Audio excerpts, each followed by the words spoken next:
Hi කොහොමද ඉතින් ඔයාලා හැමෝටම ඔන්න මං කලින් කියපු වීඩියෝ එකක් තමයි අද අරගෙන ආවේ රූම් ඩෙකරේෂන් විතරක් නෙවෙයි රූම් ක්ලීනින් කිව්වොත් මේක හරි. ඉතින් මගේ කාමරේ වෙනස් කරපු වීඩියෝ එකක් තමයි දැන් ඔයාලට මේ පෙන්වන්නේ. මුලින්ම කාමරේ ප්ලේන් කරා. ඉතින් ඔය භාගයක් ප්ලේන් කළා ඉතුරු ටික ප්ලේන් කරන ගමන් තමයි වීඩියෝ එක අරගත්තේ. මම මුලින්ම හිතුවේ මෙතනට එක බිත්තියක් සුදු පාටින් ගාලා අනිත් බිත්ති දෙකක් සුදු ගාලා අනිත් බිත්ති දෙකේ දම් පාට ගන්න.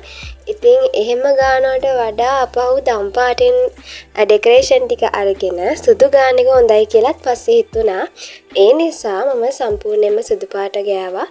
ඔයාලට සමහර තැන්වල පේනවා ඇති තද පාටට වගේ තියෙනවා. එහෙම වෙලා තියෙන උතන මම ඔය එක එක ඒවා අලවලා තිබිලා ඒවා ගැලෙව්වට පස්සේ ඒ ටික මකන්න බැරි වුණා. ඒ කියන්නේ ඒ හරියේ පැච් වගේ තියෙන්න ගත්තා. ඒ නිසා ඒ ටික මේව කරන්න ආපහු ඒ ටිකෙත් හදට ගෑවා. වේලෙනකොට ඒක හරි ගියා. ඉතින් මේක දවස් දෙකක වැඩක්. මේ ටික දැන් අස් කරන්නත් ඕනේ තින්ත ගාලා ඉවර වෙලා. ඉතින් ක්ලීනින් ටික ඔක්කොම මේ වීඩියෝ වල ඇති. හැබැයි සම්පූර්ණයෙන්ම ගොඩක් වීඩියෝ ගන්න බැරි වුණා. පුංචි වීඩියෝ ක්ලිප් තමයි ගත්තේ. එළිය හොඳටම වැස්සා නිසා ජනල් ටිකත් වහලා දැම්මා. මොකද පින්න එනවා. ඉතින් මෙන්න මේවා තමයි මම ඩෙකරේෂන් කරන්න ගත්තේ. මම මේ ඔක්කොම කලර් ප්‍රින්ට් කරගත්තා. A4 size එකකට A4 එකට ෆොටෝ 4ක් විදිහට වැටෙන්න. ඉතින් ඒක රුපියල් 50ක් වුණේ. ඒ නිසා ඒකත් ප්‍රශ්නයක් නැති නිසා මම කලර් ප්‍රින්ට් ගත්තා. හොඳට ක්වොලිටිම ෆොටෝ ගත්තත් වැඩක් වෙන්නේ නැහැ. මොකද අපි මාසයකට දෙකකට වඩා කැමැත්තක් නැහැ එකම දේ දකින්න. ඉතින් ඕකත් ගොඩක් මාසයක් නේ මම කොහොමද අවුරුද්දක් විතර තියාගෙන ඉඳී. ඉතින් ඊට පස්සේ මාරු කරන්න පුළුවන් නේ හොඳ ක්වොලිටි ෆොටෝ ගත්තට පස්සේ. ඉතින් ඒක අපරාධයක් වෙනවා අන්තිමට. එකම පින්තූර දකින්න මම කැමති නැති නිසා තමයි කලර් ප්‍රින්ට් අවුට් අරගත්තේ. ඉතින් ඔහොම අරගෙන ඕකත් ඉතින් දැන් මාසයක් දෙකක් යනකොට ඕකේ පාට අඩු වෙනවා. ඉතින් ඒකට ප්‍රශ්නයක් නෑ. ආපහු ටිකක් අරගන්නවා. එහෙම හිතුනොත් එහෙම බලමු. ඉස්සරහට තව වෙනස් කරන්න පුළුවන්. මම ඕක හිතුනොත් විතරයි මම පාවිච්චි කරන්නේ. ඉතින් කොහොම හරි ඔන්න ඔය විදිහට ටික ඩෙකරේෂන් පටන් ගත්තා. එක පැත්තක් සම්පූර්ණයෙන් දම් පාට පින්තූර විතරක් අලවලා අනිත් පැත්තේ ඉතින් ඔයාලට තේරෙන්නේ නැති පින්තූර දැක්කට පස්සේ කැමතිම බෑන්ඩ් එක ඒක මතක් වෙන්නයි කියලා ඒ අයගේ පින්තූර ටික ඇලෙව්වා.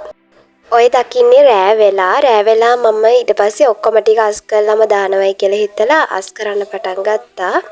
ඊට පස්සේ දවසේ තමයි මම ආපහු අස් කරන්න පටන් ගත්තේ. රෑට නිදා ගන්න තැන විතරක් හදාගත්තා. අනිත් ඒවා ටික අස් කරන ගමන්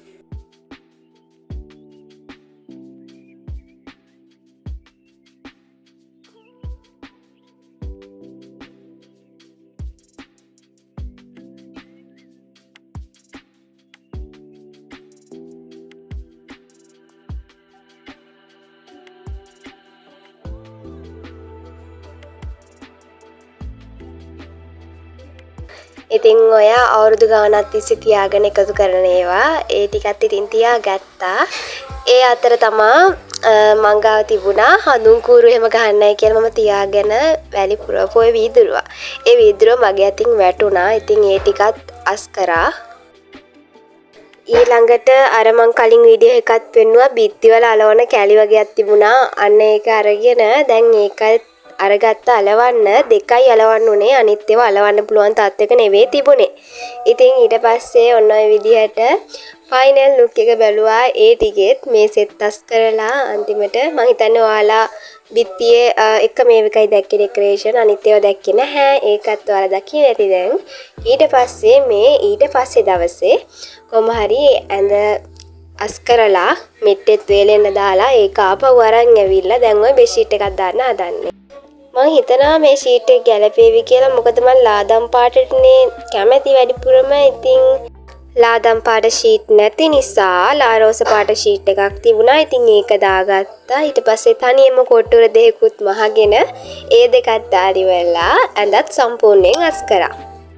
ඊට පස්සේ දොර රෙදි දාලා ඔය තියන්නේ අන්තිමට කාමරේ මොන වගේ තත්යකද තියෙන්නේ කියලා. ඉතින් මේක තමයි මම සිම්පල් විදිහට ඩෙකොරේෂන් කරේ. තව ගොඩක් දේවල් කරන්න ඕනේ. ඉතින් ඒවත් ඉස්සරහ වීඩියෝ වලින් ඔයාලට දකින්න පුළුවන් වෙයි. ඉතින් ඔයාලත් මගේ channel එකට අලුත් කෙනෙක් නම් අමතක නොකර subscribe කරලා යන්න කියලා ඔයාලට මතක් කරනවා. ඉතින් ඒ වගේම ඔයාලා හැමෝටම සුබම සුබ දවසක්. ඒ වගේම ඉස්සරහට ලබන්න තියෙන අලුත් අවුරුද්ද ඔයාලා හැමෝටම සුබම සුබ අලුත් අවුරුද්දක් වෙන්න කියලා ප්‍රාර්ථනා කරනවා.